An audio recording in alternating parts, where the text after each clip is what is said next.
Hello বন্ধুরা, কেমন আছো সবাই? আশা করি সবাই খুব ভালো আছো। আজ সরস্বতী পুজো, আবার একই সাথে নেতাজির জন্মদিন পড়েছে। একটা ছুটি অবশ্যই সবার মার গেছে, তাহলে সে নিয়ে দুঃখ করতে হবে না। চলুন পুষ্পাঞ্জলি আর প্রণাম মন্ত্রগুলো দেখে নেওয়া যাক।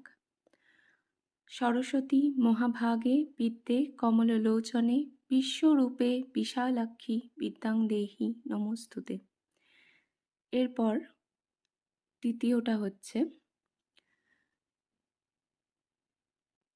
ওম জয় জয় দেবী চরাচর সারে কুচযোগ শোভিত মুক্তাহারে বীণা পুস্তক রঞ্জিত হস্তে ভগবতী ভারতী দেবী নমস্তুতে। এবার পুষ্পাঞ্জলি মন্ত্র হলো ওম ভদ্রকাল্যই নমো নিত্যং সরস্বত্যই নমো নমো বেদ বেদাঙ্গ বেদান্ত বিদ্যাস্থানেভ্য এবচ। ভালো থাকবেন, সুস্থ থাকবেন, সবার সরস্বতী পুজো ভালো কাটুক। বাই।